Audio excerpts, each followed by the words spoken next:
uus aasta ja kohe uued jutud linna peal. Nimelt täna on hakanud siit ja sealt tekkima, et Kalev Cramo on ilma jäämas oma ühest tugitalast ehk Gregor Hermet on minu mitteametlikel, rõhutan mitteametlikel andmetel liikumas pärast tänast lootumist Prantsusmaa kõrgliigasse hetke 10. meeskonna Dijoni ridadesse. Mis tundeid mehed see seni küll spekulatiivne üleminek teist tekitab?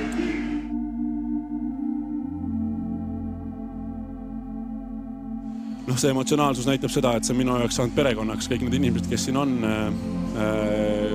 kellega ma kauem olen koos mänginud organisatsioonis olnud või ka sellel aastal uued poisid, et me oleme kasvanud nii ühte ja iga päev tulla siia nende poistega tööd teha koos on eriline ja sellepärast see minek selline emotsionaalselt raske ongi. Samas väga-väga südamlik see, kuidas nii-öelda klubi ja publik mind tänas selle eest ja eriti hea meel on mul veel selle üle, et me saime täna nii tähtsa võidu.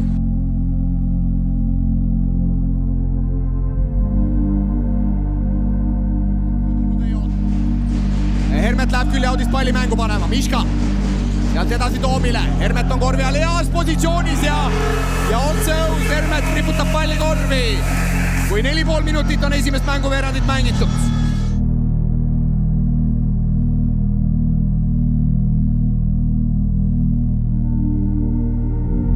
Rosaki vastu, 3 sekundit on rünnaku kellal. Kalevil on viskele pääsemisega suuri raskusi. Ja lõpuks Hermet ründelauas toob 2 punkti ikkagi ära. VF-ilt tuleb eksimus. Kas Kalev läheb teist poolega juhtima? Gregor Hermet, 2 vaba viset. Hermeti arvele esimese poolega 12 punkti, 3 lauda, 4 söötu. Nii et väga mitmekülgse avapoolaja Hermet teha suutis.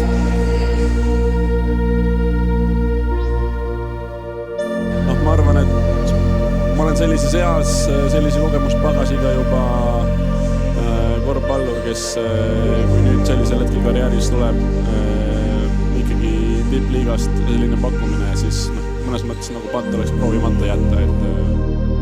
Miška Hermetile ja Hermetile 2 punkti. Hermeti arvel 16.